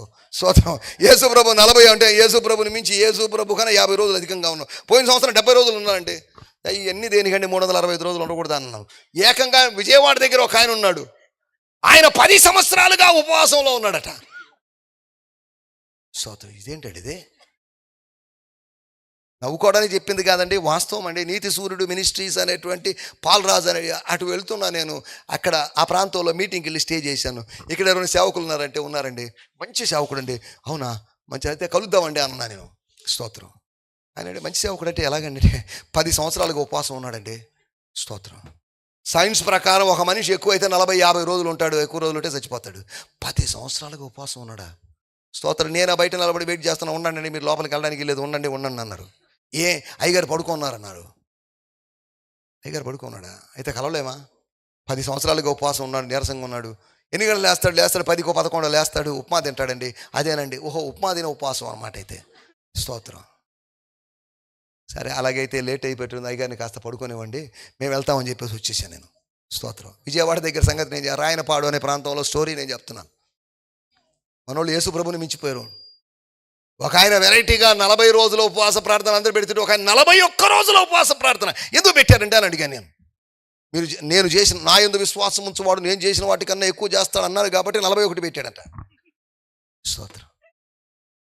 స్తోత్రం. ఈ 41 రోజులు ఉపవాసం ఉండి 42వ రోజు మంచి బిర్యానీ తినేసి ఒక వారం రోజులు హాస్పిటల్లో అడ్మిట్ అయ్యాడు. స్తోత్రం. ఏమంటే యేసు ప్రభు 40 రోజుల తర్వాత హాస్పిటల్లో అడ్మిట్ అయ్యాడని ఎక్కడా లేదుగా. స్తోత్రం. ఎందుకండి ఇవన్నీ పిచ్చి ప్రయత్నాలు? స్తోత్రం. లేలుయా, లేలుయా. మనం ఇక్కడ ఆలోచిస్తున్న విషయాల్లోకి వచ్చేద్దాం. రెండో విషయం, పౌలు గారు బలపరచబడ్డటువంటి సందర్భం. కనీసం ఒక 10 సందర్భాలు ఉన్నాయి, వాటిలో మనకు 4 సందర్భాలు. రెండో సందర్భం ఎప్పుడు అని ఆలోచిస్తే, అక్కడిక్కడికి తిరగడానికి అలవాటు పడినోడు, తిట్టే నోరు తిరిగేటువంటి కాలు ఊరుకోదంట. ఏమండి, తిట్టేవాడు అందరిని తిడతానే ఉంటాడు. స్తోత్రం. ఎక్కడున్నా తిడతానే ఉంటాడు. స్తోత్రం. నా బోటోని తీసుకుపోతే ఎక్కడ పోయినా తిడతానే ఉంటాడు. స్తోత్రం. ఈ ప్రాంతంలో దగ్గరికి వచ్చాను నేను, తాడేపల్లి గూడానికి వచ్చాను నేను, ఒక పెద్ద చర్చ్కి వచ్చాను నేను. స్తోత్రం. హల్లెలూయా. 10 సంవత్సరాల క్రితం వచ్చాను నేను. వాళ్ళు మళ్ళీ అప్పటి నుంచి నన్ను పిలవలేదు, ఇప్పుడు పిలవలేదు, బహుశా పిలవరు కూడా. స్తోత్రం. స్తోత్రం. హల్లెలూయా. వాళ్ళన్నారు సిలువ కోసం ప్రార్థన చేయాలండి. మీరు అన్నారు, సారీ క్షమించండి, నేను వ్యక్తుల కోసం ప్రార్థన చేసేవాడిని, సిలువ కోసం ప్రార్థన చేసేవాడిని కాదు. సిలువ అనే దానికి నేను వ్యతిరేకనండి అని చెప్పాను.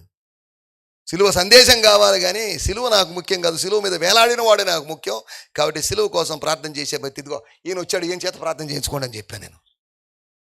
స్తోత్రం. నన్ను తీసుకొని పోయాడు ఆయన చేత ప్రార్థన చేయించాను. ఆయన బయటకు వచ్చి, ఏందన్నా నువ్వు మరీ ఇలా ఉన్నావేంటి, ప్రార్థన చేయమన్నారు, చేసేయచ్చు కదా, ఏమని ప్రార్థన చేయాలి, సిలువ కోసం ప్రార్థన చేసేది ఏంటయా? స్తోత్రం. హల్లెలూయా. దేవుని స్తోత్రం. హల్లెలూయా. ఈ రోజుల్లో పరిస్థితులు ఎలా ఉన్నాయి చెప్పడానికి చెప్తున్నాను.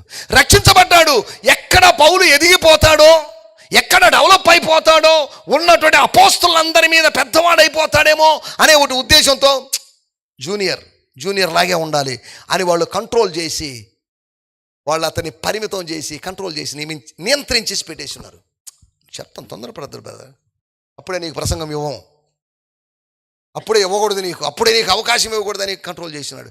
ఈయనేమో ప్రార్థన చేశాడు, ప్రభా ఏంటి ఇన్ని రోజులు నేను దమస్కులో బోధించలేదా, యెరూషలేములో బోధించలేదా, ఇన్ని చేస్తే వీళ్ళు వచ్చేసి ఈ జెరూసలేం కౌన్సిల్ వాళ్ళు కంట్రోల్, ఈ కమిటీ వాళ్ళు ఉంటారు, ఈ కమిటీ వాళ్ళతో తలకాయ నొప్పి, ఈ కమిటీ వాళ్ళు ఎప్పుడు కంట్రోల్ చేస్తాయి, కూర్చో, నేను ప్రెసిడెంట్, నువ్వు కూర్చోవాల్సిందే. స్తోత్రం. హల్లెలూయా. లేలుయా. వాళ్ళు పౌలును బర్నబాని ఎక్కడికి పోనివ్వడం లేదు. సరే వీళ్ళు మరీ ఇంత అడుగుతున్నారు కాబట్టి ఒక పని చేయండి బ్రదరు, ఈ కవర్ తీసుకోమండి, ఈ కవర్ తీసుకొని వాళ్ళకి మంచి రండి అన్నారు. సరే పోనీలు, చిన్న మినిస్ట్రీ కదా అనుకున్నారు. కానీ వెంటనే ఉపవాసం ఉన్నారు. పరిశుద్ధుల కొరకైనటువంటి కానుకను సహాయాన్ని తీసుకొని వెళ్ళారు. ఓకే, బాగానే ఉంది, ఉపవాసం ఉంటాము అన్నారు. ఓకే, ఎవరు ఉపవాసం ఉంది? ప్రవక్తలను బోధకులను ఉపవాసం ఉన్నారు. వారు ఉపవాసం ఉన్నప్పుడు పరిశుద్ధాత్ముడు మాట్లాడాడు. అదే 13వ అధ్యాయము 2వ వచనం. వారు ప్రభువును సేవించుచు ఉపవాసము చేయుచుండగా పరిశుద్ధాత్ముడు ఒక ప్రవక్త ద్వారా, వారిలో ఎవరో ఒక ప్రవక్త ద్వారా లేదా 2-3 ప్రవక్తల ద్వారా స్పష్టంగా మాట్లాడుతున్నాడు. ఆయన ఏం మాట్లాడాడంటే, నేను బర్నబాను సౌలును, నేను చాలా మంది ఉన్నారు ఇక్కడ పాస్టర్లు, కానీ నేను బర్నబాని పిలిచాను, నేను పౌలుని పిలిచాను. ఈ పిలిచిన వాళ్ళని ఆ పని కొరకు కాకుండా కవర్లు ఇచ్చే పని, డబ్బులు పంచే పని కోసం మీరు పంపిస్తున్నారు, అది నాకు ఇష్టం లేదు, కాబట్టి నేను పిలిచిన పని కోసం వాళ్ళని పంపించండి అన్నాడు. స్తోత్రం. హల్లెలూయా. దేవుని బిడ్డలను నియంత్రించాలనుకుంటే, కంట్రోల్ చేయాలనుకుంటే ఎంతసేపు కంట్రోల్ చేస్తారు కాదా? ఎవరో ఒక ఆయన మర్రి చెట్టును తీసుకొచ్చి పూల కుండీలో వేసుకున్నాడట. మర్రి చెట్టు తీసుకొచ్చి పూల కుండీలో వేసుకుంటే ఎలా ఉంటుంది పరిస్థితి? ఊరికి వెళ్ళి వచ్చాడు, ఒక నెల రోజుల తర్వాత కుండీ బయలిపోయింది. స్తోత్రం. కారణం ఏంటి? స్తోత్రం. అది మర్రి చెట్టు. స్తోత్రం. దాని వేర్లు లోపలికి వెళ్తాయి. దాని వేరు లోపలికి వెళ్ళి నీ సిమెంట్ గోడల్ని బద్దలు కొట్టేసింది. నీ యొక్క రూల్స్ అండ్ రెగ్యులేషన్ వాళ్ళు బద్దలు కొడతారు. నీ సిస్టమ్స్ని, లేకపోతే నీ లీగలిజాన్ని, మా నియమాన్ని, మా బైలాస్ ఇవన్నీ వాడికి అవసరం లేదు. వాడు ఆత్మచేత నింపబడ్డాడు. వాడు ఎక్కడికి వెళ్తాడు? వాడు గాలిని పోలి ఉన్నాడు. వాడు తనకిష్టమైన చోటుకి వేస్తాడు. వాడు దాన్ని మరిచిపోయి వాడిని కంట్రోల్, కూర్చో జూనియర్ వే, నీకు తెలీదు అని కంట్రోల్ చేశారే. స్తోత్రం. పరిశుద్ధాత్ముడు స్పష్టంగా చెప్తున్నాడు. ఇలా చెప్పినప్పుడు ప్రవచనం చెప్పేవాడికి కానీ, ప్రవచనం విన్నవాళ్ళకి కానీ ముఖంలో నెత్తురు చుక్కలేదు. వీళ్ళని కంట్రోల్ చేయాలనుకున్నాం కానీ పరిశుద్ధాత్ముడు అయినా ఏంది ప్రవచనం అలా చెప్పాను, నేనేం చేసేదండి కంట్రోల్ చేయాలనుకున్నాను, నా వల్ల కాదు. పరిశుద్ధాత్ముడు అదే చెప్తున్నాడు. ఒరే, నీకు డబ్బులు ఇచ్చింది, భోజనం పెట్టింది, నిన్ను ప్రవచనం చెప్పమని, వీళ్ళని చెప్పించమని ప్రవచనం చెప్తే అంత ఆశీర్వదించావేంటి? అయ్యా నీకు తెలీదు, బిలాము రాజు గారు, బాలాకు రాజు గారు, ప్రవక్తలం అంటే మేము మా ఇష్టానుసారంగా చెప్పేది కాదు. పెద్ద ఆయన ఏం చెప్తే ఏం పలికిస్తే పలికేవాళ్ళం మేము. ప్రభు ఏం చెప్తే చెప్పేవాళ్ళం. సరే నీకు ఇంకా కొన్ని బహుమతులు ఇస్తా, వాళ్ళని చెప్పించవయ్యా బాబు. స్తోత్రం. హల్లెలూయా. సరే చూద్దాం, నా ప్రయత్నం నేను చేద్దాను. లేచి చెప్పించమని చెప్తే లేచి నిలబడి, ఓ ఇశ్రాయేలు, నీ నివాసములు ఎంత రమ్యములు. ఒరే నాయన, వీడు మళ్ళీ స్టార్ట్ చేశాడు, నిన్ను చేసినట్టే చేస్తున్నాడు వీడు. చెప్పించురా బాబు అంటే, యెహోవా దీవించిన వారిని ఎవరు చెప్పించగలరు? ఇశ్రాయేలులో 4వ వంతును ఎవరు లెక్కించగలరు? హలో, గుర్తుపెట్టుకోండి, యాకోబులో నుంచి నక్షత్రం ఉదయిస్తుంది. ఇప్పుడు పెట్టిన ఫుడ్డు, ఇవన్నీ ట్రావెల్ ఫేరు, కవర్లో పెట్టినట్టు మనీ అంతా వేస్ట్ అయిపోయింది. వీడిని అసలు పిలిచిందే తప్పు అయిపోయింది. ఈ ప్రవక్తను కాకుండా వేరొక ప్రవక్తను పిలిచింటే బాగుండేది. స్తోత్రం. హల్లెలూయా. హల్లెలూయా. స్తోత్రం. హల్లెలూయా. కవర్ల కోసం ఆయన వాక్యం చెప్పే ఆయన కాదు. ఆయన కానుకల కోసం వాక్యం చెప్పేవాడు కాదు. సార్ మీ కవర్లు అలాగే ఉంచండి, మీ వెండి నీతో నశించును గాక. స్తోత్రం. ప్రవీణ్ గారు, నువ్వు ఇచ్చేటట్టు 30,000 నీతో నశించును గాక. 30,000 సంగతి కాదు బాబు. స్తోత్రం. ముందు దేవుడు చెప్పాల్సిన చెప్తాం, తన తర్వాత నువ్వు కానుకిస్తే ఇచ్చావు, భోజనం పెడితే ఇచ్చావు బాబు అనాలి. ఇదే నిజమైన సేవకుడు. స్తోత్రం. స్తోత్రం. యూదా ఇస్కరియోతులను తీసుకొచ్చి మన వేదికల మీద నిలబెడుతున్నాం. మన ప్రతి ప్రసంగికుడు 90% మంది ప్రసంగికులు యూదా ఇస్కరియోతులే. స్తోత్రం. హల్లెలూయా. యూదా ఇస్కరియోతులకు మనం అవకాశం ఇస్తున్నాం. స్తోత్రం. అమెరికా వాడు ఎలా విచిత్రంగా తయారైపోయాడని మీకు తెలియదు కానీ, అమెరికా వాడంటే ఒకప్పుడు నాకు మంచి అభిమానం ఉంది, అమెరికా వాడంటే నాకు ఇప్పుడు అసహ్యం ఏర్పడింది. స్తోత్రం. అంతా బాగానే చెప్పి ఒక ఆయన ప్రవచనం చెప్తున్నాడు, brother I have seen your name in some book, ఏదో పుస్తకంలో నీ పేరు నేను చూస్తున్నాను అది ఇది అన్నాడు. చివరికి వచ్చేసరికి అంటున్నాడు, ఒక విత్తనాన్ని విత్తండి అని అడిగాడు.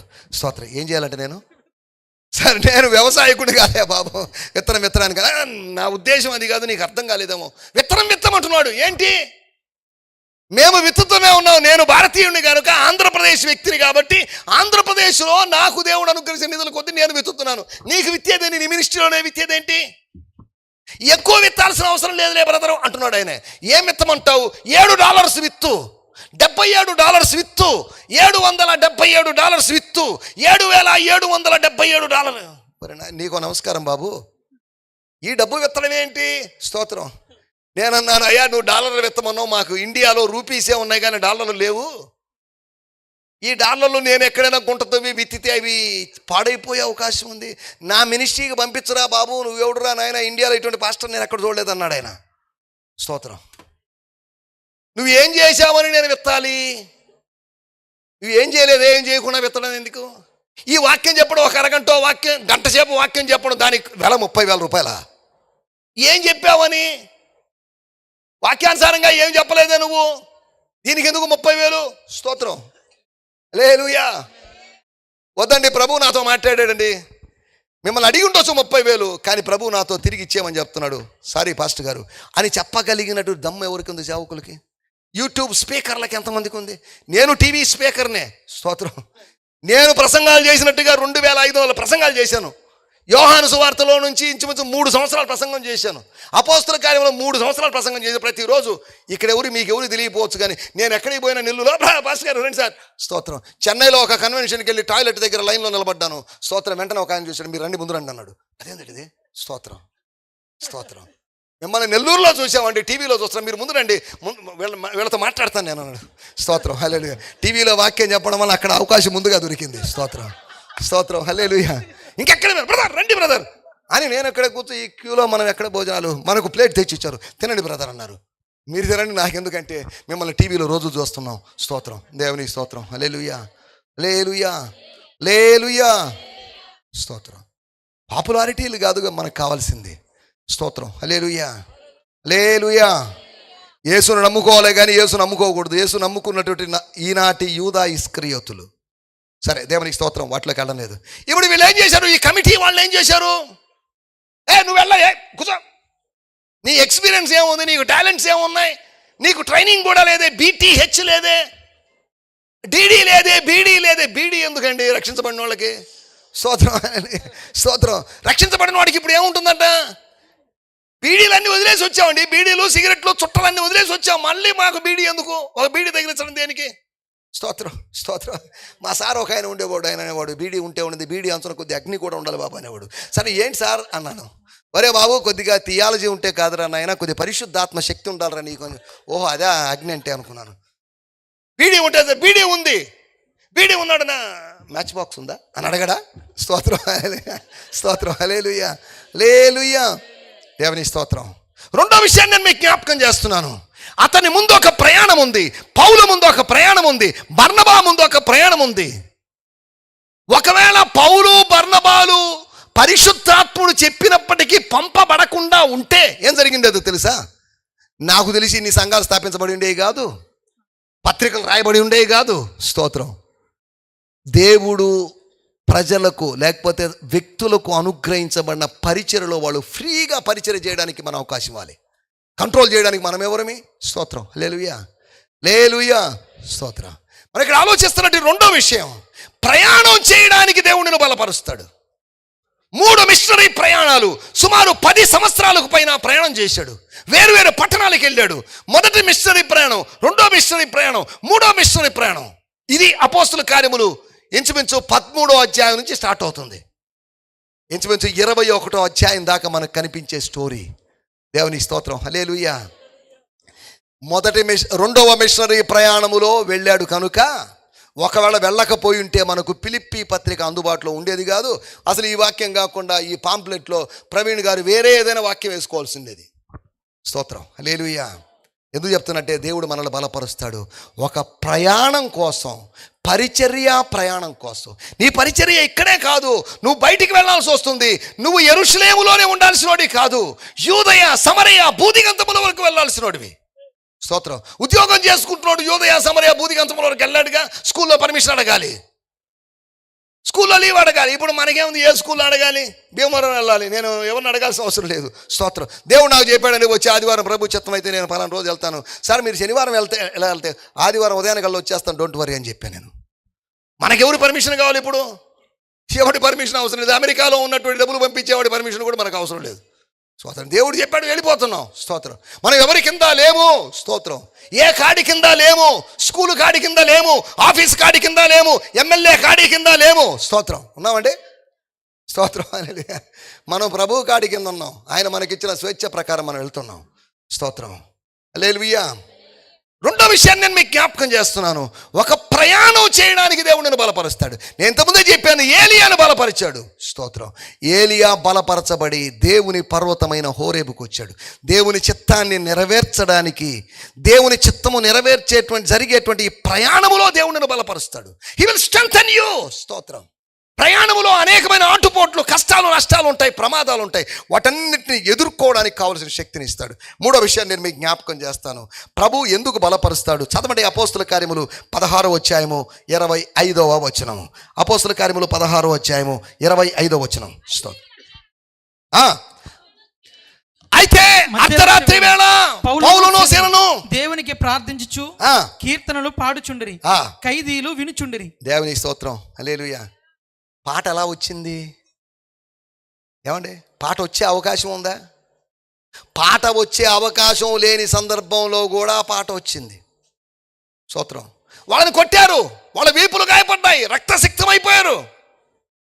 వాళ్ళ దేహంలో గాయాల నుంచి వచ్చినటువంటి రక్తం వాళ్ళ వస్త్రానికి అంటుకొని పోయి రక్తము గడ్డకడుతుంది బయటకు వచ్చిన తర్వాత. ఆ గడ్డగట్టినటువంటి రక్తము వస్త్రము అతుక్కొని పోయి ఇబ్బంది పడుతున్నారు. కాళ్ళకు బొండలు వేశారు. స్తోత్రం. ఇంత పబ్లిక్ ప్లేసుల్లో ఉంటేనే ఆ సాంగ్ షీట్ తీసుకొని ఇసురుకుంటున్నాం మనం. స్తోత్రం కాదా?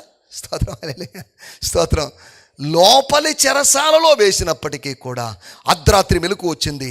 అర్ధరాత్రి పాటలు పాడి ప్రభునామాన్ని మహింపరిచాడు. ఏంటయ్యా ఈ ఆల్ నైట్ ప్రేయర్ ఏంటి? అర్ధరాత్రి ప్రార్థన ఏంటి? మిమ్మల్ని ఎంత తనినా సిగ్గు లేదా మీకు? మళ్ళీ పాడతారా? మిమ్మల్ని ఎంత తిట్టినా మళ్ళీ పాడతారా? ఏంటిది? స్తోత్రం. ఆ రాత్రి వాళ్ళు పాడకుండా ఉంటే కొందరు ఖైదీలు రక్షించబడిండేవాళ్ళు కాదు. స్తోత్రం. ఒక రాత్రి నువ్వు పాడకుండా ఉంటే, ఒక రాత్రి నువ్వు ప్రార్థన చేయకుండా ఉంటే కొంతమందికి విడుదల దొరికే అవకాశం లేదు. కాబట్టి ప్రార్థించు. స్తోత్రం. కాబట్టి పాటలు పాడు. కాబట్టి ఆరాధించు. ప్రభువును మహిమపరచు. స్తోత్రం, స్తోత్రం. ఈ గేయాలు ఎక్కడి నుంచి వచ్చాయి? ఈ గానాలు ఎక్కడి నుంచి వచ్చాయి? నేను అందుకని చెప్తుంటాను, గాయము లేకపోతే గేయము లేదంట. ఏందట? ఏదో ఒక దెబ్బ తగిలితేనే స్తోత్రం స్తోత్రం స్తోత్రం అంటాడు. అంతా సుఖంగా ఉన్నప్పుడు స్తోత్రం అని ఎవడంటాడండి? స్తోత్రం, హల్లెలూయా, హల్లెలూయా, హల్లెలూయా. మనం ఆలోచిస్తున్న విషయం. రెండో విషయం, పాడడానికి దేవుడు అతన్ని బలపరిచాడు. ప్రభువును మహిమపరచడానికి బలపరిచాడు. స్తోత్రం. పాడలే అపోస్తలుడైన పౌలు మన ప్రవీణ్ గారిలాగా సింగర్ కాదు ఆయన, మధుర గాయకుడేం కాదు ఆయన, ఎస్పి బాలసుబ్రహ్మణ్యం లాంటి గాత్రం ఆయనకి లేదు. కానీ ఉన్న గాత్రంతో స్తోత్రం.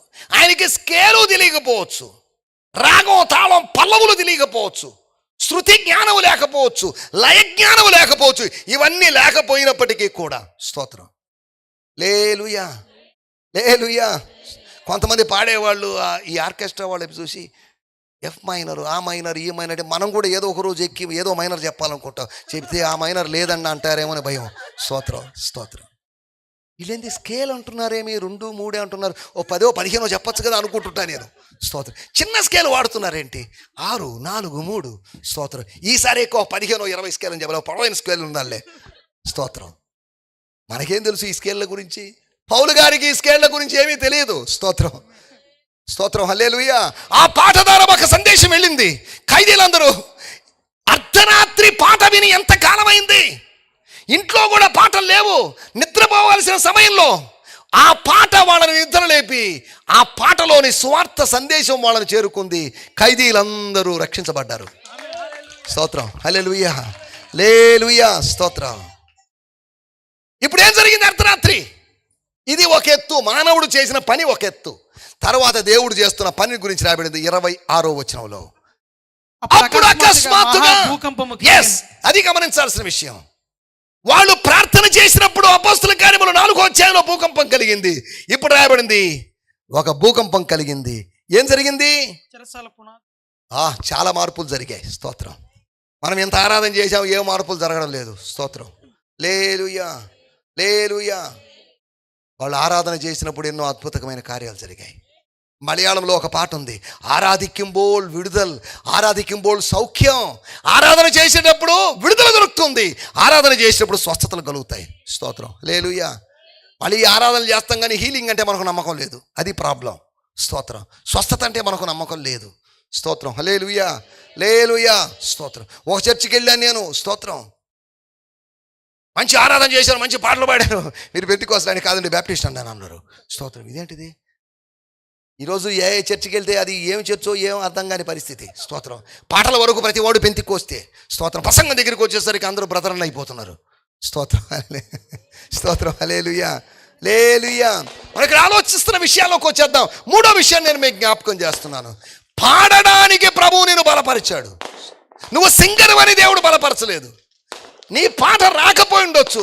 ఒకవేళ పౌలు గారి పాట విని ఖైదీల్లో ఒకవేళ ప్రవీణ్ గారు ఉంటే, ఓ మిస్టర్ పాల్ ఆపోయా, ఆ పాట ఏంటి, నువ్వు పాడిన పాట రాంగ్ అండి అనొచ్చు. పాట రాంగ్ అయి ఉండొచ్చు. స్తోత్రం.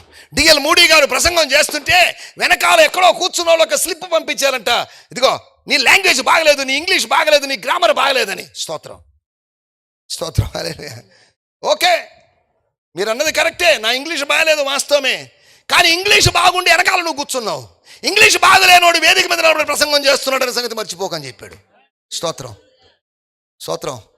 ఇంగ్లీష్ వచ్చిన వాళ్ళు, పాటలు పాడగలిగిన వాళ్ళు అందరూ వేదికల మీద లేరు. స్తోత్రం. వాళ్ళు ఎక్కడెక్కడో ఉన్నారు, వాళ్ళు స్టూడియోలకు పరిమితం అయిపోయారు. స్తోత్రం. హల్లెలూయా, హల్లెలూయా. మనం ఇక్కడ ఆలోచిస్తున్నాం. మూడో విషయాన్ని నేను మీకు జ్ఞాపకం చేస్తున్నాను. పాడడానికి దేవుడిని బలపరిచాడు. పాడలేని వాళ్ళు చాలా మంది ఉన్నారు. ఆ కష్ట సమయంలో, ప్రతికూల సమయంలో పాడడం. ఆర్కెస్ట్రా లేదే. స్తోత్రం. ఈ బ్రదర్ని ఏమైనా తీసుకొని పోయి నేను పాడతాను అని ఏమైనా అన్నారా? ప్యాడు వాయించడానికి ఎవరు లేరు. ఉన్నారండి? తబలా కొట్టడానికి ఎవరు లేరు. ఎవరు లేరు అక్కడ. కరుడు కట్టినటువంటి ఆ జైలులోని మనుషులు, మొరటు మనుషుల మధ్యలో ఒక ఆరాధన జరిగింది. అప్పుడు జరిగిన దైవ కార్యము, అప్పుడు భూకంపం కలిగింది, దైవ కార్యాలు జరిగాయి. స్తోత్రం. దేవుడు ఆరాధనను అంగీకరించాడు. స్తోత్రం. ఆరాధన తర్వాత ప్రసంగం లేదు అక్కడ. మనకు ఆరాధన అయిపోయిన తర్వాత ప్రసంగం ఉంటుంది. వచ్చేస్తున్నట్టు మూడో విషయం, పాడడానికి ప్రభు మనల్ని బలపరుస్తున్నాడు. స్తోత్రం. 1916లో అనుకుంటాను, నాకు డేట్ సరిగా గుర్తు. ఓడ బద్దలైపోయింది. ఓడ బద్దలైనప్పుడు అక్కడ నుండి చాలామంది చనిపోయారు. చనిపోతున్న వాళ్ళు ఒక పాట పాడుతూ చనిపోయారు. స్తోత్రం. హల్లెలూయా. సారా ఫౌలర్ అనేటువంటి ఆమె రాసినటువంటి నియరర్ మై గాడ్, ప్రభువా నన్ను నీ దగ్గరికి చేర్చుకో అనేటువంటి యాకోబు జీవితాన్ని, పారిపోతున్నటువంటి యాకోబు జీవితాన్ని ఆధారంగా చేసి పాటను వాళ్ళు పాడుకొని, పాట పాడుతుండగానే వాళ్ళు ఆ చల్లటి నీళ్ల మధ్యలో మునిగిపోయి చనిపోయారు. స్తోత్రం. హల్లెలూయా. విశ్వాసికి లేకపోతే పరిశుద్ధులకి మన ప్రార్థనా కూడికల్లో పాటల యొక్క పాత్ర ఏంటో మనకు తెలుసు. స్తోత్రం. హల్లెలూయా, హల్లెలూయా. పాడడానికి దేవుడిని బలపరిచాడు. నాలుగో విషయం నేను చెప్పి ముగిస్తాను. చదవండి ఒక మాట. అపోస్తలుడైన పౌలు తిమోతికి రాసినటువంటి 2వ పత్రిక 4వ అధ్యాయము 17వ వచనం. స్తోత్రం.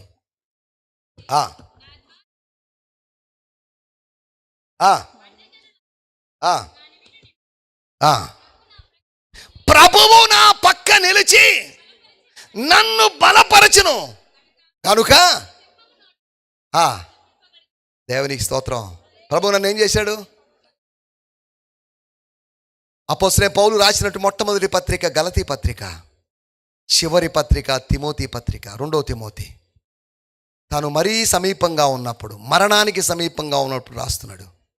తిమోతి, నా సాక్ష్యాన్ని కొద్ది చెప్పాలి. అందరూ నన్ను విడిచిపెట్టిపోయారు, ఎవ్వరు లేరు నాతో. తేమా అనేవాడు వెళ్ళిపోయాడు. త్రోఫీము రోగి అయి ఉన్నాడు. క్రెస్కే అనేవాడు వెళ్ళిపోయాడు. రకరకాలుగా వ్యక్తులందరూ వెళ్ళిపోయారు, ఎవ్వరు లేరు. ఆ రోజు అనవసరంగా గొడవపడి ఆ యవనస్తుల మీద ఆవేశపడ్డాను, జాన్ మార్క్ అనేవాడి మీద. వాడిని దయచేసి నేను చచ్చిపోవడానికి ముందు వాడిని చూడాలనుకుంటున్నాను, వాడిని కొద్ది తీసుకొస్తావా? పరిచర్యలో ఆగిపోయాడని, మొదటి మిషనరీ జర్నీలో ఆగిపోయాడని, 2వ మిషనరీ జర్నీలో తీసుకొని పోకూడదని వాడితో నేను కఠినంగా వ్యవహరించాను. ఐఎమ్ సారీ, మార్కును వెంట పెట్టుకోనరా. స్తోత్రం. హల్లెలూయా. ఆయన చెప్తున్నట్టు మాట, ప్రభువు నా పక్కన నిలిచాడు, నన్ను బలపరిచాడు. స్తోత్రం. దేనికి బలపరిచాడు? దేనికి బలపరిచాడండి? చదివితే 4వ అధ్యాయము 7వ వచనంలో. స్తోత్రం. మంచి పోరాటము పోరాడి తిని నా పరుగును కడముట్టించడానికి ప్రభు నన్ను బలపరిచాడు. ఈ పరుగు, పోరాటం, ఇవన్నీ జీవితాన్ని, ఆత్మీయ జీవితాన్ని గురించి చెప్పండి మాటలు. మన ఎదుట ఉన్న పరుగు పందెం, పరుగు పందెం, పోరాటం, ఇవన్నీ ఏంటి అంటే ఆత్మీయ జీవితాన్ని గురించి మాట్లాడుతున్నాయి. పోలికగా చెప్పబడ్డ మాటలు. నా పరుగును నేను కడముట్టించాను. పరుగును కడముట్టించడానికి దేవుడు నిన్ను బలపరుస్తాడు. జీవితం యొక్క చివరి దశ వరకు నేను బలపరుస్తుంటాడు. 9వ అధ్యాయంలో పౌలును బలపరిచిన దేవుడు 2వ తిమోతి పత్రికలో 4వ అధ్యాయము లేకపోతే రోమా జైల్లో ఉన్నప్పుడు కూడా ప్రభు ఆయన బలపరుస్తూనే ఉన్నాడు. మనల్ని బలపరిచేటువంటి మన దేవుడు నమ్మదగినవాడు. మనల్ని బలహీనపరిచే మనుషులు ఉంటారు. మన కుటుంబ సభ్యులు బలహీనపరుస్తారు, మన బంధుమిత్రాదులు బలహీనపరుస్తారు, మన సంస్థోళ్ళు, సహవాసమోళ్ళు, మన ఊరోళ్ళు బలహీనపరుస్తారు. కానీ మనల్ని బలపరిచే దేవుడు ఉన్నాడు. స్తోత్రం. అందరం కలుముసుకుందాం, చిన్న ప్రార్థన చేసుకుందాం. 4 సందర్భాలు పౌలును ప్రభు బలపరిచినట్టు సందర్భాలు. పరిచర్య కోసం బలపరిచాడని, ప్రయాణం కోసం బలపరిచాడని, ప్రభువును మహిమపరచడానికి, పాడడానికి ప్రభు ఆయన బలపరిచాడని, అంతేకాకుండా పరుగును కడముట్టించడానికి. ఈ పరుగు మనం ఎప్పుడు కడముట్టిస్తామో తెలియదు. చివరి వరకు మనల్ని బలపరచాల్సినటువంటి దేవుడు. ఆ బలపరచు వాని ద్వారా మనము సమస్తము చేయగలము. ప్రార్థన చేసుకుందాం. స్తోత్రం, స్తోత్రం.